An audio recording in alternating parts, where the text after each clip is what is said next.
ಏರಿಕೆಯಾಗಿದೆ. ಇದರಿಂದಾಗಿ ಅಗತ್ಯ ವಸ್ತುಗಳ ಬೆಲೆಯಲ್ಲೂ ಕೂಡ ಏರಿಕೆ ಕಾಣಿದೆ. ಚಿನ್ನದಿಂದ ಅಕ್ಕಿವರೆಗೆ ಎಲ್ಲದರ ದರವೂ ಕೂಡ ದುಬಾರಿಯಾಗಿದೆ. ಜನಸಾಮಾನ್ಯರು ಬದುಕೋದೇ ದುಸ್ತರ ಅನ್ನುವ ಪರಿಸ್ಥಿತಿಯನ್ನ ತಂದೊಡ್ಡಿದೆ. ಅಗತ್ಯ ವಸ್ತುಗಳ ಬೆಲೆ ಹೆಚ್ಚಳದಿಂದಾಗಿ ಇದೀಗ ಗ್ರಾಹಕರಿಗೆ ಬರೆ ಬಿದ್ದಿದೆ.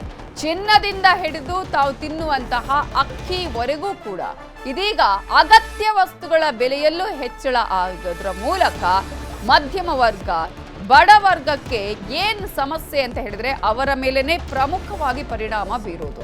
ಇನ್ನು ಖಾಸಗಿ ಬಸ್ಗಳ ಪ್ರಯಾಣ ದರ ಕೂಡ ಏರಿಕೆಯಾಗಿದೆ. ತೈಲ ಬೆಲೆ ಏರಿಕೆ ಆದಂತಹ ಬೆನ್ನಲ್ಲೇ ಟ್ರಕ್ ಹಾಗೆಯೇ ಟ್ಯಾಕ್ಸಿ ಸಾರಿಗೆ ವೆಚ್ಚವು ಹೆಚ್ಚಳಾಗುವ ಸಾಧ್ಯತೆ ಇದೆ. ತೈಲ ಅವಲಂಬಿತ ಕೈಗಾರಿಕೆಗಳು, ಕೃಷಿ ಕ್ಷೇತ್ರಕ್ಕೂ ಕೂಡ ಹೊಡೆತ ಗ್ಯಾರಂಟಿ. ಈಗಾಗಲೇ ಶಾಲಾ ವಾಹನಗಳ ಫೀಸ್ ಹೆಚ್ಚಳಕ್ಕೂ ಕೂಡ ನಿರ್ಧಾರವನ್ನ ಕೈಗೊಳ್ಳಲಾಗಿದೆ. ಒಂದ್ ಕಡೆ ಖಾಸಗಿ ಬಸ್ಗಳ ದರ ಜಾಸ್ತಿ ಆದ್ರೆ ಇನ್ನೊಂದ್ ಕಡೆ ಶಾಲಾ ವಾಹನಗಳ ಫೀಸ್ ಹೆಚ್ಚಳಕ್ಕೂ ನಿರ್ಧಾರ ಮಾಡಲಾಗಿದೆ. ಇನ್ನು ಮುಂದೆ ಅಡುಗೆ ಸಿಲಿಂಡರ್ ಕೂಡ ದುಬಾರಿ ಆಗುವ ಸಾಧ್ಯತೆ ಇದೆ. ಏನಾಗಲ್ಲ ಅಂತ ಅನ್ಕೊಳ್ಳೋಕ್ಕಿಲ್ಲ, ಅಡುಗೆ ಮನೆಗೂ ಕೂಡ ತಟ್ಟತ್ತೆ ಇದರ ಪರಿಣಾಮ. ಬೆಲೆ ಏರಿಕೆಯಿಂದ ಗ್ರಾಹಕರು ಕಂಗೆಟ್ಟಿದ್ದಾರೆ. ತರಕಾರಿ, ಮತ್ತೊಂದು ಕಡೆ ಬೇಳೆ ಬೆಲೆ ಕೂಡ ಜಾಸ್ತಿ ಆಗಿದೆ, ಅಕ್ಕಿ ರೇಟ್ ಜಾಸ್ತಿ ಆಗಿದೆ, ಸಿಲಿಂಡರ್ ದರ ಏರಿಕೆ ಆಗುತ್ತೆ. ಯಾವುದರ ದರ ಕಡಿಮೆ ಆಗಲ್ಲ ಅಥವಾ ಕಡಿಮೆ ಆಗತ್ತೆ ಅಂತ ನಾವು ಕೂತು ಯೋಚನೆ ಮಾಡಬೇಕಾದಂತಹ ಪರಿಸ್ಥಿತಿ ನಿರ್ಮಾಣ ಆಗಿದೆ. ಈಗಾಗಲೇ ಚಿನ್ನ ಬೆಳ್ಳಿ ಅಂತೂ ನಾವು ಹೇಳಂಗೆ ಇಲ್ಲ, ಗಗನ ಕುಸುಮ ಆಗಿದೆ. ಕೈಗೆಟುಕದ ಗಗನ ಕುಸುಮ ಆಗ್ಬಿಟ್ಟಿದೆ ಚಿನ್ನ ಅನ್ನುವಂಥದ್ದು. ಈಗಾಗಲೇ ಪ್ರಧಾನಿ ಮೋದಿ ಅವರು ಹೇಳಿದ್ರು 1 ವರ್ಷಗಳ ಕಾಲ ಯಾರು ಕೂಡ ಚಿನ್ನ ಬೆಳ್ಳಿಯನ್ನ ಖರೀದಿ ಮಾಡಬೇಡಿ, ಹೋಲ್ಡ್ ಮಾಡಿ ಅಂತ ಹೇಳಿ. ಆದ್ರೆ ಅದನ್ನ ಹೊರತುಪಡಿಸಿದ್ರೆ ತೈಲ ಬೆಲೆ ಏರಿಕೆ ಇದೆಯಲ್ಲ, ಇದು ಜನಸಾಮಾನ್ಯರಿಗೆ ನೇರವಾಗಿ ಪರಿಣಾಮವನ್ನ ಉಂಟು ಮಾಡ್ತಾ ಇರೋದು. ದಿನದಿಂದ ದಿನಕ್ಕೆ ಏರಿಕೆ ಆಗ್ತಾ ಇದೆ ತರಕಾರಿ ಬೆಲೆ. ಬರೀ ತೈಲ ಬೆಲೆ ಜಾಸ್ತಿ ಆಯ್ತಾ? ಆ ಒಂದು ತೈಲ ಬೆಲೆ ಜಾಸ್ತಿ ಆದ್ರೆ ಯಾವ್ಯಾವ್ದಕ್ಕೆಲ್ಲ ಲಿಂಕ್ ಆಗತ್ತೆ, ಯಾವ್ಯಾವ್ದ್ರ ಮೇಲೆ ಪರಿಣಾಮ ಬೀರುತ್ತೆ ಅಂತ ನೋಡಿದ್ರೆ ಸರಕು ಸಾಗಣೆ ವೆಚ್ಚವು ಕೂಡ ಜಾಸ್ತಿ ಆಗುತ್ತೆ. ಮತ್ತೊಂದು ಕಡೆ ಈಗಾಗಲೇ ತರಕಾರಿ ಬೆಲೆ ಜಾಸ್ತಿ ಆಗಿದೆ. ಬೆಂಗಳೂರಲ್ಲಿ 40% ಹೆಚ್ಚಳ ಆಗಿದೆ ದರ. ಕಳೆದ ವಾರಕ್ಕೆ ಹೋಲಿಸಿದ್ರೆ 40% ಬೆಲೆ ಏರಿಕೆ ಆಗಿರೋದು. ತರಕಾರಿಗಳ ಬೆಲೆಯನ್ನು ಒಂದ್ಸಲ ನೋಡೋಣ ನೋಡಿ. ಬೀನ್ಸ್ ಕೆಜಿ ಬೆಲೆ 60ರಿಂದ 160 ರೂಪಾಯಿಗೆ ಏರಿಕೆಯಾಗಿದೆ, ಬರೋಬ್ಬರಿ 100 ರೂಪಾಯಿ. ಈರುಳ್ಳಿ ಕೆಜಿ ಬೆಲೆ 25 ಇತ್ತು, ಈಗ 50ಕ್ಕೆ ಏರಿಕೆ ಆಗಿದೆ. ಇನ್ನು ಟೊಮ್ಯಾಟೊ 1 ಕೆಜಿ ಬೆಲೆ 30ರಿಂದ ಈಗ 50 ರೂಪಾಯಿಗೆ ಏರಿಕೆ ಆಗಿದೆ.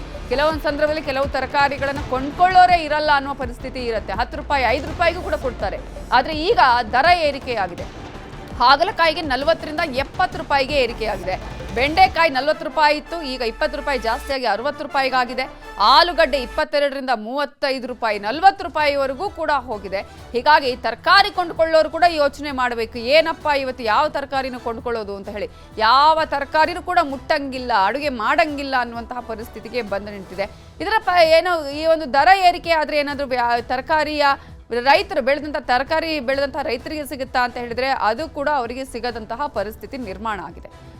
ಇದರ ಬಗ್ಗೆ ಇನ್ನಷ್ಟು ಡೀಟೇಲ್ಸ್ ಅನ್ನ ಕೊಡೋದಕ್ಕೆ ನಮ್ಮ ರಿಪೋರ್ಟರ್ ಆಶಿಕ್ ಮುಲ್ಕಿ ಈಗ ಫೋನ್ ಸಂಪರ್ಕದಲ್ಲಿ ಜಾಯ್ನ್ ಆಗಿದ್ದಾರೆ. ಆಶಿಕ್ ಮುಲ್ಕಿ, ತೈಲ ಬೆಲೆ ಏರಿಕೆ ಆದ್ರೆ ಕಂಪ್ಲೀಟ್ ಆಗಿ ಎಲ್ಲ ದರವು ಏರಿಕೆ ಆಗುತ್ತೆ ಅನ್ನೋದನ್ನ ನಾವು ಪ್ರತಿ ಬಾರಿ ನೋಡಿದೀವಿ. ಈಗ ಮತ್ತದೇ ಪರಿಸ್ಥಿತಿ ನಿರ್ಮಾಣ ಆಗಿದೆ. ಇದೀಗ ಅಕ್ಕಿ ಬೆಳೆ ಆಲ್ರೆಡಿ ರೇಟ್ ಜಾಸ್ತಿ ಆಗಿದ್ದ ನೋಡಿದ್ವಿ. ತರಕಾರಿ ಮೇಲೆ ಹೇಗೆ ಪರಿಣಾಮ ಬೀರ್ತಾ ಇದೆ?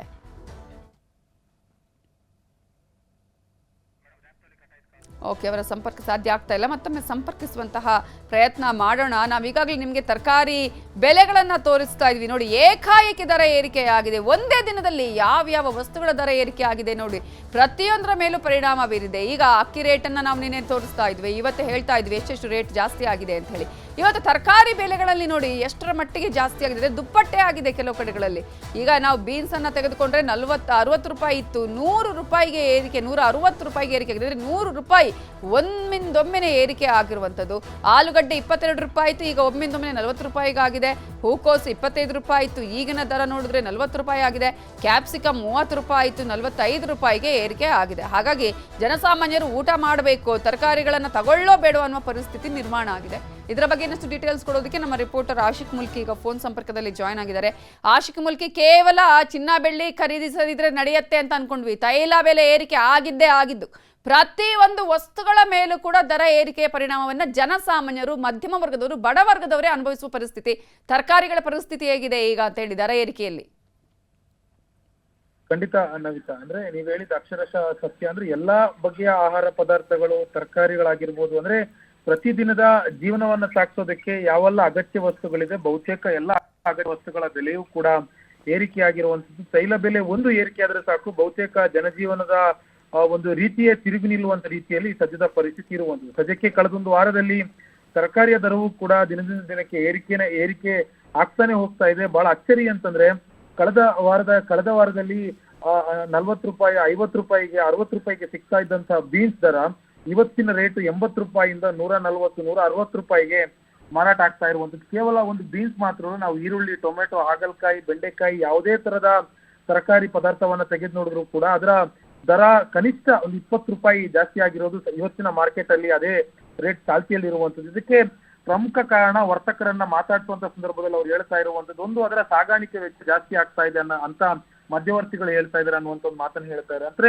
ಈ ಡೀಸೆಲ್ ಮತ್ತು ಪೆಟ್ರೋಲ್ ಬೆಲೆ ಏರಿಕೆ ಆಗಿದೆ ಅಲ್ವಾ, ಸೊ ಹಾಗಾಗಿ ಈ ತರಕಾರಿಯನ್ನ ಒಂದ್ ಕಡೆಯಿಂದ ಇನ್ನೊಂದ್ ಕಡೆಗೆ ತರಬೇಕು ಅಂತಂದ್ರೆ ಅದಕ್ಕೂ ಕೂಡ ಜಾಸ್ತಿ ಬೆಲೆ ಕೊಡಬೇಕಾಗಿದೆ. ಹೀಗಾಗಿ ಅದು ನಾವೀಗ ಚಿಲ್ಲರೆ ಮಾರುವಂತ ಸಂದರ್ಭದಲ್ಲಿ ಅದು ಜನಸಾಮಾನ್ಯರಿಂದ ವಸೂಲಿ ಮಾಡುವಂತ ಕೆಲಸವನ್ನ ವರ್ತಕರು ಮಾಡ್ತಾ ಇರುವಂತ. ಮತ್ತೆ ಈ ಬಾರಿ ಎಲ್ರಿಗೂ ಕೂಡ ಗೊತ್ತಿರುವಂತೆ ಸಿಕ್ಕಾಪಟ್ಟೆ ಬಿಸಿಲಿತ್ತು, ಮತ್ತೆ ಆಲಿಕಲ್ಲು ಮಳೆಯೆಲ್ಲವೂ ಕೂಡ ಆಗಿದೆ. ಹೀಗಾಗಿ ಬೆಂಗಳೂರಿಗೆ ಏನು ತರಕಾರಿ ಎಲ್ಲೆಲ್ಲಿಂದ ಬರ್ತಾ ಇತ್ತು, ಅದು ಬೆಂಗಳೂರು ದಕ್ಷಿಣ ಅಂದ್ರೆ ರಾಮನಗರ, ಕೋಲಾರ, ಚಿಕ್ಕಬಳ್ಳಾಪುರ ಭಾಗದಿಂದ ಅತಿ ಹೆಚ್ಚು ತರಕಾರಿಗಳು ಬೆಂಗಳೂರು ನಗರಕ್ಕೆ ಬರುತ್ತೆ. ಈ ತೀವ್ರ ಬಿಸಿಲು ಮತ್ತೆ ಅಕಾಲಿಕ ಮಳೆಯಿಂದಾಗಿ ಇಲ್ಲೆಲ್ಲವೂ ಕೂಡ 40% ಗಿಂತಲೂ ಜಾಸ್ತಿ ಬೆಳೆ ನಾಶ ಆಗಿದೆ. ಹೀಗಾಗಿ ಬೆಂಗಳೂರಿಗೆ ಬರ್ತಾ ಇದ್ದಂತ ತರಕಾರಿಯ ಪ್ರಮಾಣವು ಕೂಡ 40% ಕುಸಿದು ಹೋಗಿದೆ ಅನ್ನುವಂತ ಮಾತನ್ನು ಹೇಳ್ತಾ ಇದ್ದಾರೆ. ಈ ಎಲ್ಲಾ ಕಾರಣದಿಂದಾಗಿ ಇವತ್ತು ತರಕಾರಿ ದರ ಬೆಂಗಳೂರಿನಲ್ಲಿ ಜಾಸ್ತಿ ಆಗಿರುವಂತದ್ದು. ಮತ್ತೆ ಇನ್ನೊಂದು ಪ್ರಮುಖ ಕಾರಣ ಹೇಳ್ತಾ ಇರುವಂತದ್ದು ವರ್ತಕರು, ಇದು ಮದುವೆ ಮತ್ತು ಹಬ್ಬಗಳ ಸೀಸನ್ ಆಗಿರೋದ್ರಿಂದ ಬೇಡಿಕೆಯು ಕೂಡ ಜಾಸ್ತಿ ಇರುತ್ತೆ. ಸೊ ಆ ದೊಡ್ಡ ಬಲ್ಕ್ ಆರ್ಡರ್ಗಳನ್ನ ಕೊಡೋದಕ್ಕೆ ಈ ಕಡೆ ಜನಸಾಮಾನ್ಯರಿಗೆ ಚಿಲ್ಲರೆ ವ್ಯಾಪಾರ ಮಾಡೋದಕ್ಕೂ ಕೂಡ ಸಮಸ್ಯೆ ಆಗ್ತಾ ಇದೆ. ಹೀಗಾಗಿ